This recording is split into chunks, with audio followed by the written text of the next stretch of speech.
Okay, welcome to the show. I'll do a quick intro here, and then I've got your first question, which you don't know what it is yet, but it's an easy one that I don't put it on the sheet. Oh, okay. Yeah. Okay. So welcome to Deep Dive with Dr. D. I'm glad you're here. I have my guest this week is Stephanie Castillo. Is that Castillo? Castillo. There we go. Okay. And I'm excited to have her. We've known each other a while. We'll talk about that, I'm sure. And I always do my shameless plug for my book if you haven't gotten it yet. As you should. I read it. You did? I did. Did I give you a copy? Yeah, and you signed it. I bought it. Okay. Yeah. You did. Of course Yeah. you did. You're awesome. So if you want to read the short story of The Wild Ride of My Life, you can get it wherever books are sold, locally in Ellensburg at Pearl Street Books, Gerald's, locally online at geralds.com, and then anywhere else you buy books. Amazon, it's an ebook, and I did the audiobook too. So that's enough of that. It's a beautiful Sunday morning, and I have my friend Stephanie with me. And the first thing I always ask guests to do is introduce themselves to the world. You've been on some podcasts, so you know how this grows. I'm hoping my reach grows, but if someone doesn't know you at all, how do you give your bio? What would you say? Tell us about you. Tell us about me. Well, I'm an interior designer. Yes, you are. I have not always been. I was a hairstylist and still do That's that. right. I was trying to think So about that. I did Yeah. that for- That's where we met originally, I think, when you were doing hair somewhere. Is that where we originally? Where were you at? I was at Mango's. Yes. Here. Because upstairs? Yes. That's right. There was someone up there that used to cut my hair a long time ago. She ended up moving to Yakima. Oh, she had brown hair, not tall, but taller. But that was where I first met you. Okay. Good. Good. Yeah, Interior designer, yes. Hairstylist. Do it on the side, maybe. I still do it. Yeah. Okay. A little bit. Okay. But it's getting smaller and smaller the more the interior design business takes over, the more the hair goes away. Great. Yeah. So that's what you do for money and That's love. what I do for money. I have 2 children who are in high school and a killer husband and great friends and great community. And I'm on the board for the Downtown Association. You are. And I help out with the mural the society. mural. Oh, cool. And then you have to, so volunteering is definitely a thing that I've been doing. I did it a long time ago too, but there's a thing called volunteer burnout. I definitely had that. So I had to step back, but then I was ready to come back in. So, and I just love our town. So it's easy to get involved with it. And how long have you lived in Ellensburg? I have lived here 15 years. 15. Yes. Okay. Yes. Yeah. I lived in Wenatchee for 2 years before that, but grew up in Edmonds. So I lived all over Seattle mainly. Okay. Who did I have last week? This happens with my brain. Who did I have on the show last week? I don't remember. Oh, God, because they were from... Oh, no. It's someone who's going to be on the show. He is the manager at T-Mobile, JR, but he goes by a different name. I'm going to start calling by that name. This happens with me with this in these on-the-spot things, but he is from that area also. Okay. Yeah. Okay, so that's where you were born and raised in the Edmonds area. Born and raised in Edmonds, okay. Yes. All right. So what brought you to Ellensburg? One of those long stories. My brother lived here. Okay. He was one of the first chefs that helped open Swiftwater when it very first opened. So he was a chef there. His best friend helped open it. So we thought, it'd be fun to live by my brother and his kids, and how cool. And then my brother pretty much left immediately. We're like, so do we chase my brother? Wow. Or do we finally? So we just decided to settle. But I still commuted. I worked at G. Moore's in Seattle. I went to work on the West Side every weekend. Wow. But I had little kids, so I could stay home during the week, and then I worked on the weekend, made enough money, and my husband at the time, ex-husband now, he worked at the Starlight when we first moved here. Yeah. What was his name? His name was Herzane. Okay. I mean, his name still is Herzane. What was the owner's name? Not Dorothy. It was Doris. Doris. Yeah. I did some work with her on the risk management side of things. And she was such an awesome She was a hoot. Yeah, she was great. And then I had to, it's really hard to make friends or community when you leave every single weekend. So I decided that I needed to find a job here. And Okay. I found Mangoes. Okay. And I, being a hairstylist over in Seattle, I was charging a lot of money for haircuts. I was making a lot of money. And then I came over here and I had to, Oh, yeah. I think I had to start making minimum wage. Yeah. That was rough. But I started from scratch. It was super humbling. And built myself back up again. And then did that for 10 years. And then, COVID is really what changed everything. Okay. Of course. Okay. I was working at the salon and I had already gone to school for interior design while I was working. And so I started my business immediately, but I was still working in the salon. So when COVID happened, I really enjoyed not working in the salon. And I was like, I don't want to go back because I ran it. I did all, I was the manager. I ran it. I did everything. And I didn't want to navigate all the stuff you had to do at a salon during that time. So I just started, you can get a license to travel to people's homes. So that's what I do now. So I just go to people's houses and do hair. Oh, that's cool. That gave me a fond memory of, do you know Alicia Gordon? I know the name. She's her salon is on 7th and Water. She's going to be mad at me because I don't know the name. But what it reminded me of is when my mom was in hospice care, she came and did mom's hair. Oh, that's awesome. Yeah. Yeah. So, yeah. But that's kind of cool. You go into people's homes and you kind of, see their place where they live and get to know It's a double dip. Yeah. If I can get in your home. Oh, shoot. Yeah. Hey. Yeah. Mom and Dad Kel love you. Yes, they're so great to work with. They're so fun. Yeah, they're moms. So fun. Yeah, they are. And they have cool vibe. Yeah, cool style. Yeah, they're willing to do different things. Yeah. Okay, so been in Ellensburg 15 years. Yes. Married, 2 kids. Yes. High school. Yes. What grades? 11 and 12. Oh wow, they're getting close. I know. Okay. Scary. We were just talking downstairs about how time flies. It sure does. Yeah. Grandson Anthony's in 9th grade. That's crazy. It's wild. Yeah. So I just went, you guys just did your grand opening. We did. Of the space, Collective Interior, still called, and cool space. And if I heard you right, you guys are thinking of maybe renting out that space. Well, we're not thinking about it. You're gonna, yeah. So that's we super want it cool. to be like an event space as well. Oh yeah. And host classes and have our own classes and host whatever. Yeah. I mean, we just want it to be like last night, right after our grand opening, we hosted a baby shower. Okay. And then how'd it go? It was great. Okay. Yeah, it was great because we have a little bit of a kitchen in the back. Yeah. And we have a cool. You saw it. I did. Cool it's a really nice space. Super cool. So we're gonna do that, and we're gonna do. We want to be an incubator for small businesses. Good. So we're doing that. Actually, got somebody. So she'll start in 2 weeks. We'll have our first one up. Okay. Pretty soon. So you can help launch other people's dreams. That is what we want. We kind of our theory, Renee and I's. We've always said if we all succeed, we all succeed. Yeah. And people are always like, wait, so you guys are both interior designers, but you have your own businesses, so technically you're competition. It's like, no, not really. We're not really because everybody fit. It's such a personal, like being a hairstylist. You don't like every single person that you sits in your chair or vice versa. So you get to work with people you truly like, and we have different design style, and she has things that she likes to do more than I do, and I like things that she doesn't like to do. So we also work together really well. Yeah. You guys have been together for a while now. We have like 8 years almost. Super cool. Never had a fight. Really? Never. Certainly you've had disagreement. I mean, sure, she might I really like that table, and I'm like, I don't. And you just roll with it. Okay. It doesn't matter. Yeah. Yeah. That's cool. I know. Like me and Katrina, kind of different realm, but she's your work wife. She is my work wife, yes. Me and Katrina we've been together 15 years and we've had disagreements, but we've never had a big crazy fight. Yeah. Partly because we disagree and we go, okay, well, let's move on. Yeah. Yeah. Well, it's also about communication. Yes. It's a very adult thing, but it is such a tiny, it's everything. Communication is everything. It really is. With all your people, not your married people, everybody. It is. Yep. That's a fact. Okay. Okay. Well, thank you for that great introduction. Yes. So you want to dive into a question? Do it. Okay, here we go.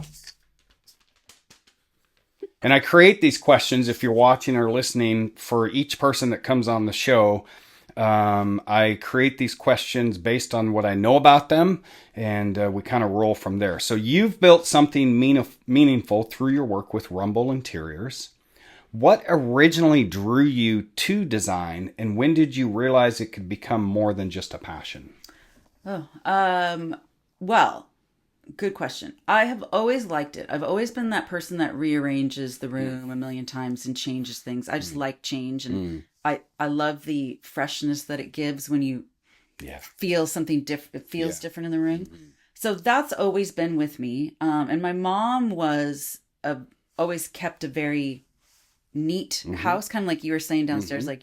So my mom definitely influenced that. Granted, her style was, back in the day was very 70s, which I still totally love. It's coming back. It is. It has been back. And so, but when I was doing hair, my back and my hands and my feet, things started hurting, and I was like, am I really going to stand behind the chair until I'm 65 and do hair? And I'm like, I don't want to do that. So I was like, okay, well, what is my next thing?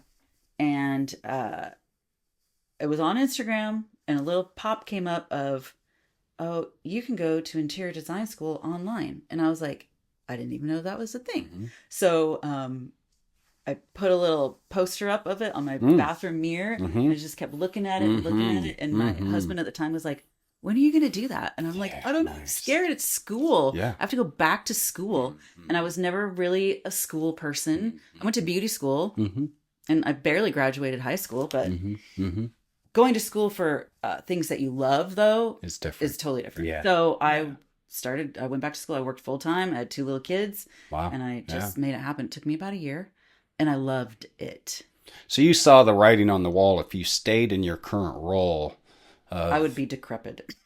For you, it wasn't going to work. And your mom, she kind of always kept a neat place, kind of like my mom. And you're just like, oh, this is something I'm interested in. And then after, I immediately opened up my business. And then, when did you and Renee meet? Well, that's what I was just going to say. So I also didn't know or had never talked to an interior designer in my life. Okay. So I'm going into this not having any clue how this works. So once again, I get on Instagram and I type in interior designers in Ellensburg. Great. And she was the only one that popped up. Okay. So I sent her a message and I said, hey, good for you. Will you get coffee with me and be my mentor? Wow. And she was like, sure.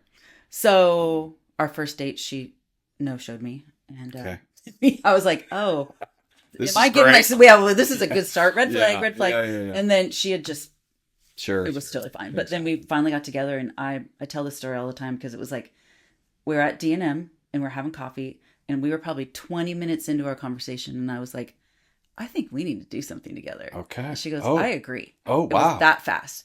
So you're still in school at this time. I was done with school. Okay. She was working at another place that she, and she had just bought the wallpaper business. Yeah. So we have that wallpaper in the Fifth Avenue house. Yeah, go ahead. So we just started meeting all the time and getting together and just trying to hash out. I had my own business. She had her own business. We didn't want to be in business together necessarily. Okay. We wanted to keep our own entities. And then she brought a third person in. And then we kind of just kept coming back to this one same concept, which was space sharing. Yeah. And so we all 3 went into one building, and I think everybody was so confused what we were doing. We were like, no, we're 3 different interior designers. We just space share this place. But I think it took us maybe a year to get it all figured out. And then Trev and Renee ended up buying the building that we're in. So we were like, okay, well, this is perfect. So that was a huge remodel. I think it used to be a dentist office, and it had 11 different ceiling heights all over the place. We had it was a lot. So got that done. And then I think we opened in October, and then March was COVID. And we were like, okay, well, I guess we'll see if we make, and somehow we made it through that time and reopened. You guys made it through that time because I did a remodel during COVID, and Renee, we communicated through messaging or something, and she delivered the wallpaper to my door. And I think I don't remember how she taught me how to put it on the wall right, but you guys you adapted. Yeah, we did. You had to. And the wallpaper business during that time took off. Crazy. It did. Like I had to go in there and help her and ship wallpaper because everybody was sitting in their homes, right? Yeah, we didn't have anything to do. Going, what can we do? So yeah. Lots of wallpaper was needed. Yeah. But then we opened back up and Yep. we all just kept working. So yeah, she's been my biggest supporter. She is a huge advocate for us and for me, and she's got my back. And her and Trev are just like, they're awesome, solid people. So we wanted to do, we didn't want to have retail anymore, and Sam needed to have a better. It's funny because that spot, you'd think, oh, this is not so far off the downtown. Oh, it is. So she needed a better location for retail, and we didn't think we needed that necessarily. Sure. So her going over there is going to be way better for her business. So we're just going to be a complete showroom now. So okay, but that's how. And that's where you're adding in the renting out the space, because you and I think alike. Like, how can we use this in many ways to make money and keep the business going and do those things? And we're just super into our community, and you guys are a lot alike. You and Renee are in that. You're very involved. You do a lot of good work for the community. You're both good humans,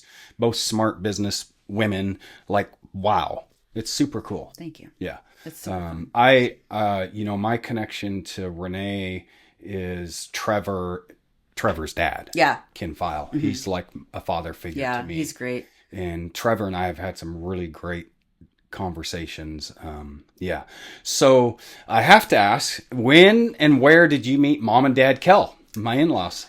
Did they come in? They contacted me. Okay. She just reached out. I think she followed me on Instagram or something and reached out. And then I went over there and we did one little project and then another one and then another one. And I think she just loves to do it, and she likes change. So I'm like, what? Last night she was like, okay, I think we need. I'm like, well, what else? Okay. I guess your guest room we could do something with. Their whole house is already pretty much done. Yeah. But... What you did with that laundry room? Yes. Really cool. Because that's a narrow wall. I remember when they said you guys were putting a cabinet in there, I was like, ooh, how's this going to work? Good job. Yeah. Well, we had to custom it and make it. Yeah. So you did. Just make things work, Super cool. There's really not anything you can't do. Hey, I'm with you. And you're speaking to my philosophy, and why I have this podcast is to help each individual see they have it within them to do amazing things. And look at you go. Right? Well, I mean, I can't say it's not scary, but no. I have it's actually a Madonna quote that I have had with me forever. And she once said, if something scares me, that generally means I have to do it. Yeah. And that's pretty much how I roll. Yeah, that's cool. And like super this tattoo says jump. My favorite Madonna song is called Jump. And I have some of the lyrics on my back. So I jump into things without really looking. And I prefer it that way. Yeah. I like to learn as I'm going. Different genre, but one of my favorite all-time albums is Van Halen's 1984, Another question? Do it. Yeah, this is cool. Interior design isn't just about aesthetics. Nope. It shapes how people feel in their homes and businesses. How do you think space influences confidence, connection, and daily life? Honestly, the more I dive into this subject, it is the top of the list, right? Your home is your happy place, your safe space, your sanctuary. Yes. And you should have good energy in it, and it shouldn't make you feel yucky or bad or guilty or and that's where, because I do feng shui as well, so that's where the feng shui comes in, which I just always have in the back of my head regardless if somebody is actually asking for it. When you walk by, let's say you have a painting that Uncle Rocco painted, and Uncle Rocco was a jerk. Yeah. And you don't like him. Yeah. But you might like the painting, or I don't know, he gave it to you and you feel guilty, whatever. Subconsciously, every time you walk by that, it's going to affect you. Yeah. And same with furniture or whatever. Where did you get that piece of furniture? I'm all about antiques, but where did it come from? Did you sage it before you brought it in your house? What is it carrying? Every single thing has energy. Everything. So I could pick up in here anything.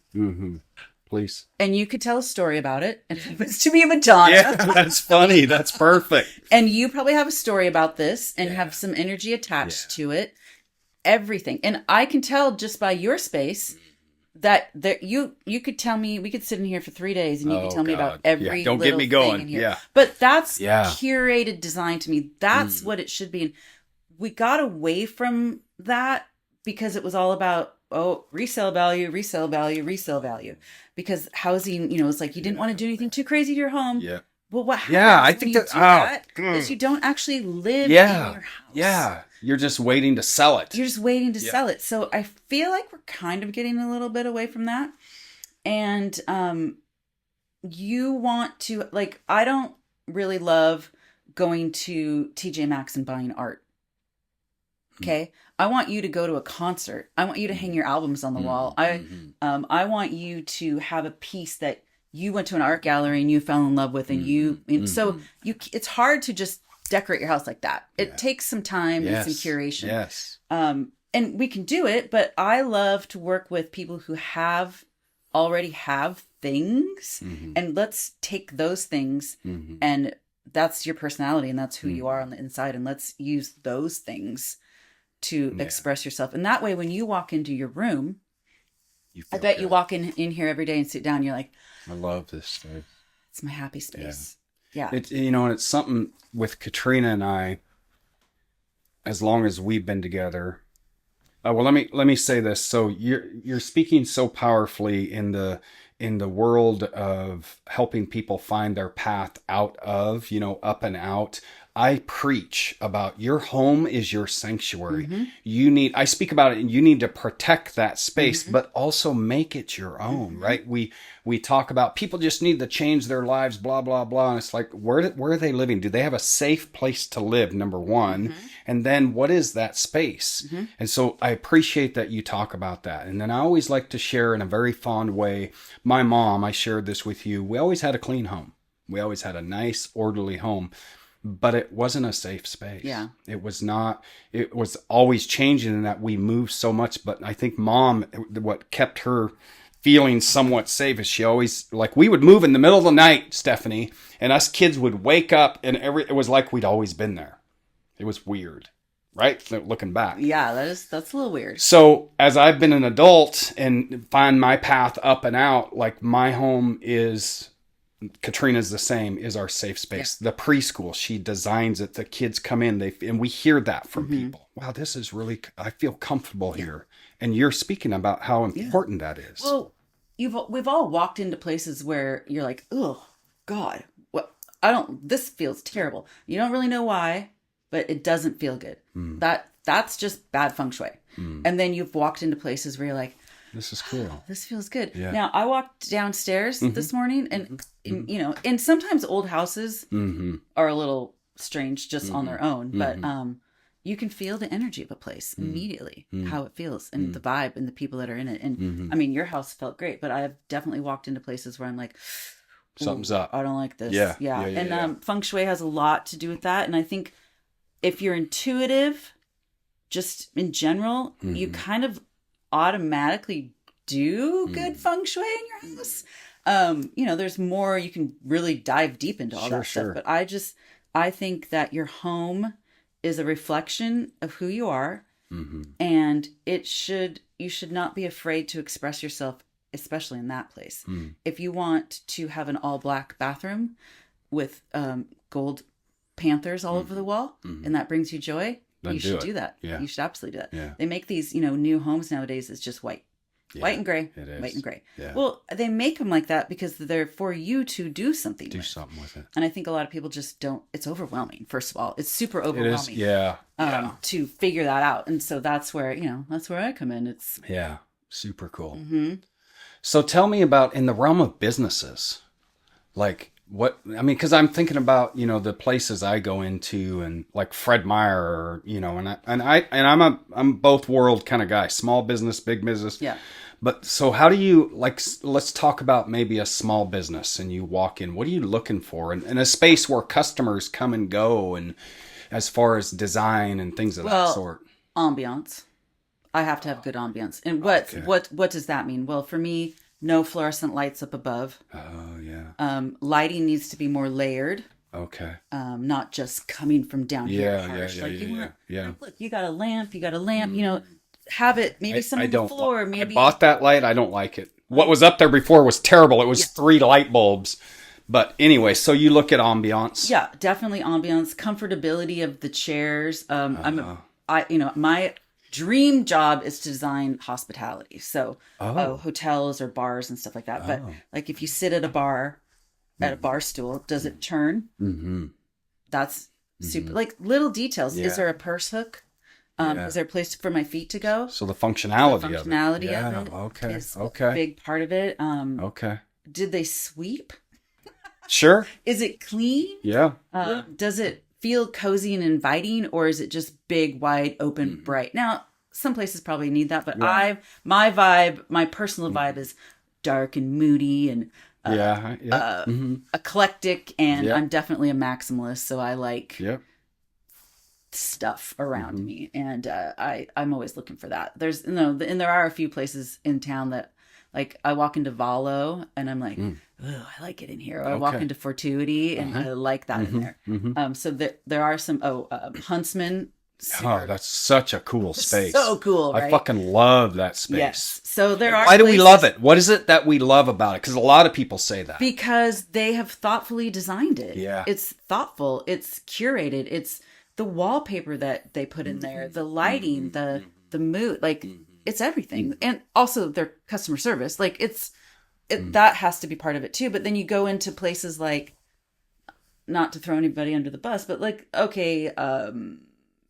Pita Pit. Yeah.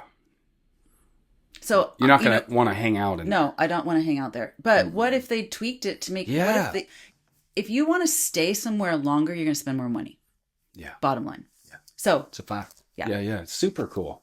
Thank you for that. That's really, and I've always shared with you, like Katrina's the preschool, that's all her, but like in the living room, and this is all me. I've always loved design. I'm really good at moving. I shouldn't say that publicly because that's what we did, but I'm also good at seeing a space. Like Katrina will say, hey honey, look at this, like the free choice room. Yeah. Come look at it. And I'll go, let's move this here, and making it, I don't know. I've always had that passion to make spaces cool. Yeah. Even my office is on campus. People come in and they're like, this is very David. Yeah.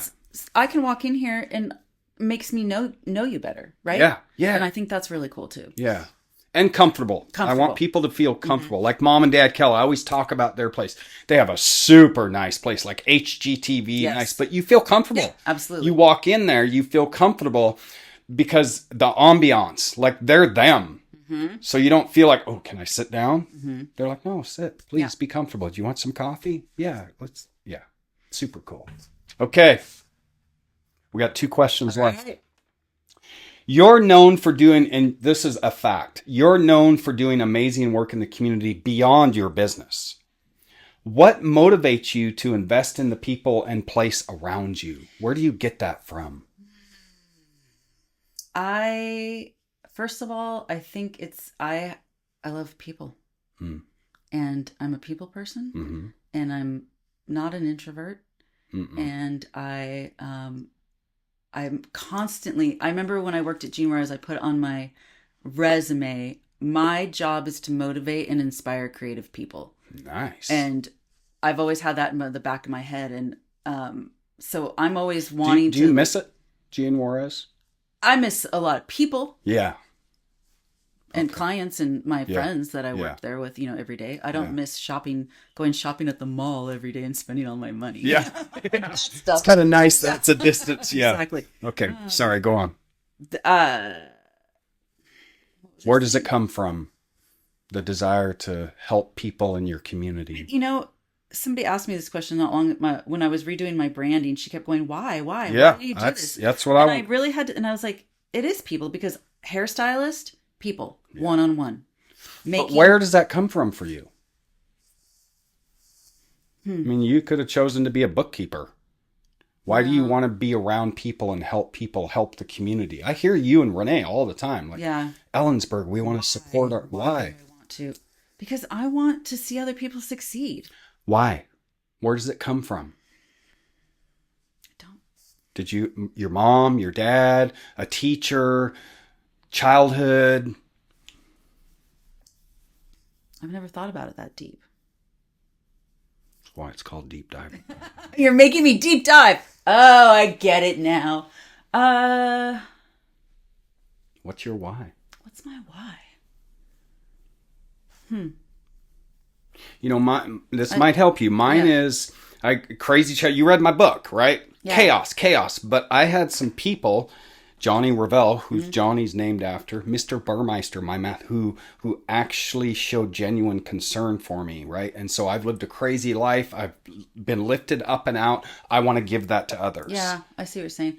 I think I've had some really influential people, teachers, instructors, especially in beauty school. Okay. That were really hard on me. Okay. That were hard on me because they saw something in me that I didn't see. Okay. And I had two really important mentors. Okay. During that time. I'll say, now you're making me remember. And Lewis Atkins was one of them. And he worked at Jean Juarez for years. And he was a big, huge part. He also kind of started me on my whole spirituality path as well. But he made me do things that I didn't think I could do. Okay. And I needed that. I loved that. Mm-hmm. And it was never he was a dude and he was older than me, but it was never like he never hit on me or, it wasn't anything like that. He just was like, I want to lift you up. And I think that's what I want. I see these people that are young and they want all these, and I just want to be like, just get up and I'll just push you up a little bit. Yeah. So even if I can help them for one step, get to where they want to go, or just prove to them that they can, because people are like, I don't think I can do it. I don't know. Yeah. Like, anybody can do it. Yeah. Anybody. Now, obviously you have to want it. Yeah. Not everybody wants to, and you have to do the work. Yeah. I think of Sarah, who just opened a new wellness. And Silverson. And she's great. Is amazing, and she's so young, and she's doing so many things, and she's so impactful. That those are the type of people that I want to give a stepping stone to. And I think that's another reason. And Renee and I both feel like that. So in the space, we have that incubator space where we get to do that. So we get to help people who might not have a business yet, but maybe want to try. And we're going to give them a little opportunity. So it's really, I just enjoy watching other people's growth. What kind of parent are you? I'm a very, how would your kids describe you as a mom? Well, my daughter calls me a badass. Okay. Awesome. Yeah. You should have heard the speech she gave about me at my wedding. It was amazing. Good. I think they see that I work hard, and I often make them come and work with me, so they really get it. I think that I was really strict when they were younger. Okay.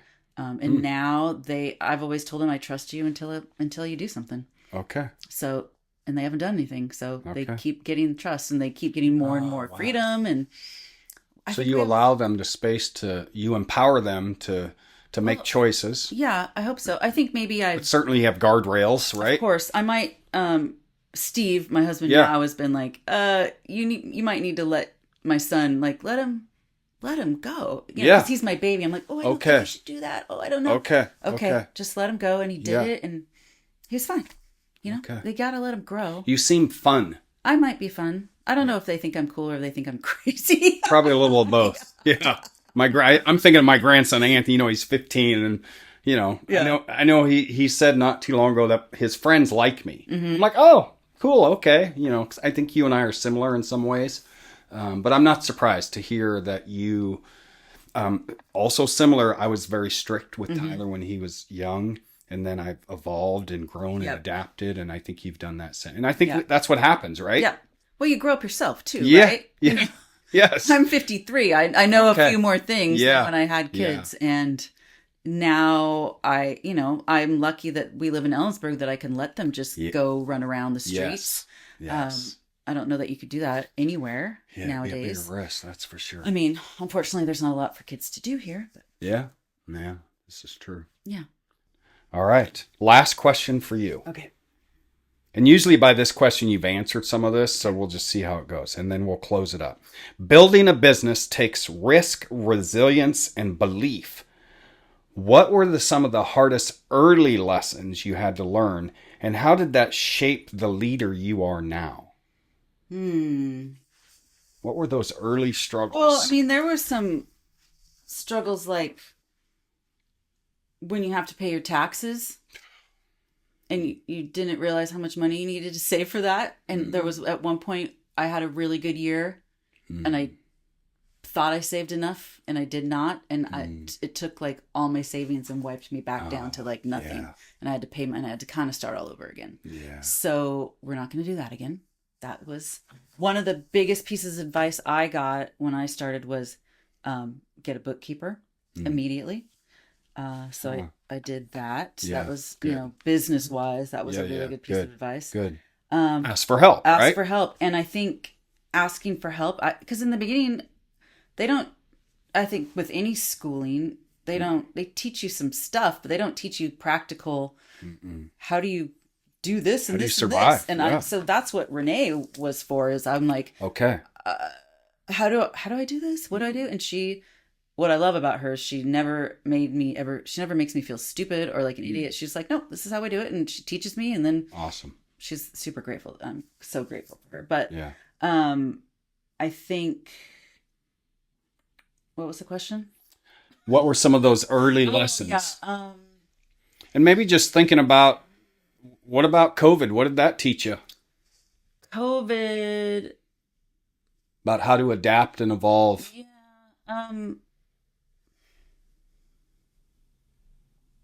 What did COVID was amazing for me. It changed my life in a lot of good ways. And it got me to my business quicker. It got me to think outside the box, which was scary, risky. Yeah. Yeah. I just think you have to have people that believe in you, and there are always going to be people that tell you can't do things, right? And those are the people that, if somebody in my life is going to tell me I can't do something, I don't want that person in my life anymore. That's not my people. Yeah. So I've really I've curated my core group of people as well, that they all are believers, and vice versa for them, That's why the another thing that I did during that, which was the Wine Women Wednesday group. I started one right before COVID. And I remember we were all like, should we still do this? I don't know. Are we going to all die in a couple days? And we did it, and it was fine. And then everything went dead. And then I started it back up again. So now we've been doing that for 3 years, but I don't know what I'm talking about anymore. I'm sorry. You're fine. You're talking about how to adapt and how to get through challenges. And you heard something that I talk about, when talking about our home. The next most important thing I talk about is your circle of influence. And I say to students, I say to anyone that will listen to me when I'm doing this about this, that if you have naysayers in your life, delete them. Yep. Right? Yep. And that can be difficult. I say this if it's family. Well, you can love from a distance. Absolutely. Just because they're family doesn't mean anything. And really. Like you were talking about with having Uncle Joe's thing up, you feel that guilt. I'm like, screw that. No, yes. Right? Life's too short. And I don't, it's not in a mean-spirited way, but I'm very, me and Katrina are very picky about who we allow to influence us. And I heard you talking about that in your own way, that it's important to you. And that's how we get through challenges. Yep.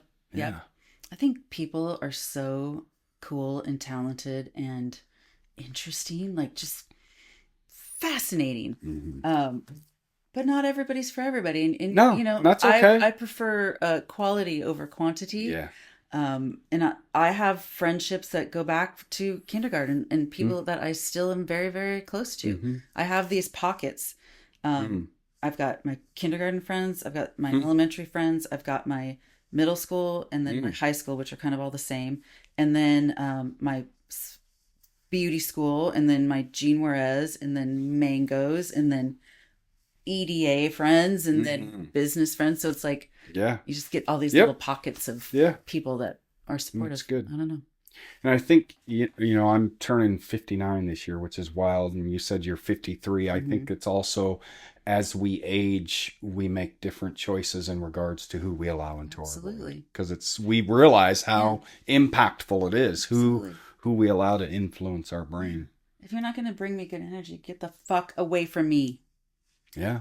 Can I say that? Yeah, it's good. Yeah. No, I'm with you. I just, you know, I say, because I got enough going on in my own brain that I need to challenge and throw away, that I don't need it coming from external sources. So, this has been great. Okay, final two questions. Okay. Your opportunity, if someone listens to this along the way and they're wanting to have, they have a dream and they're wanting to put it, but they're scared, right? What's a message of encouragement you would give to that person who has that creative dream, but isn't sure they're ready to pursue it? You're never going to be ready, first of all. You just got to do it. You just got to jump in.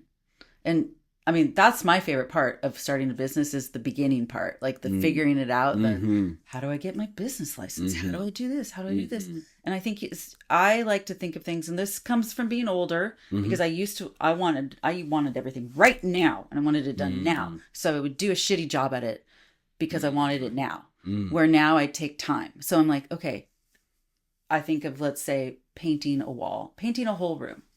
Oof. That's intimidating, right? Where do I start? And then you put it off. Why don't you just paint a little piece? Oh, and then you end up going a little bit more. But each time you do a little piece, you're getting closer and closer and closer and closer to your goal. So I love writing a list. Like, you want to start a business? Okay, what are the steps that one needs to take? And they could be in different orders, but maybe your first one is, what's the name of your business? Okay, let's check that off the list. Okay, next. Do you need a business license? Okay, check. Just do little small things, and that makes it not as overwhelming. I'm a jumper. I'm going to jump in head first without thinking a lot of times. I do think a little bit more now that I'm older, but I still like to just jump into things. And you have to have, I think having a mentor is everything. Somebody that is going to encourage you, somebody that's done it before. There's actually a lot of resources in this town. The chamber offers, you can call up these small business people and they will sit down with you and guide you through steps of what you need to do. Well, like you did when you were launching into your interior design. You went on Instagram and you found Renee. Yep. And you said, hey, will you mentor me? And she said, sure. Yeah. I mean, but that's right. I think that's but also scary to do, to ask a stranger, but look at you now. It's funny. I was on a design podcast, and she said, would you be okay mentoring any designers? And I said, yeah, I don't give my name out to anybody. Yeah. And I had a girl, and she reached out, and I ended up mentoring her for like a year and a half to like get her business to the next step.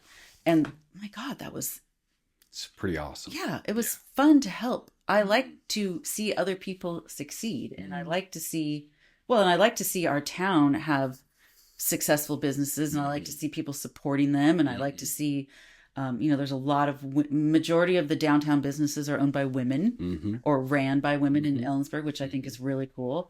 And so another thing that we do with the Wine Women Wednesday now is we do what's called like cash mobbing, where you go into a business, and if everybody just spends like cool $5 to $20 in one short period of time, you just made their day, maybe 2 days. So we've been going to like restaurants and bars, but we're going to start moving out into businesses too. Sure. So that's cool. I just want all these women to be successful, and I kind of want us to take over.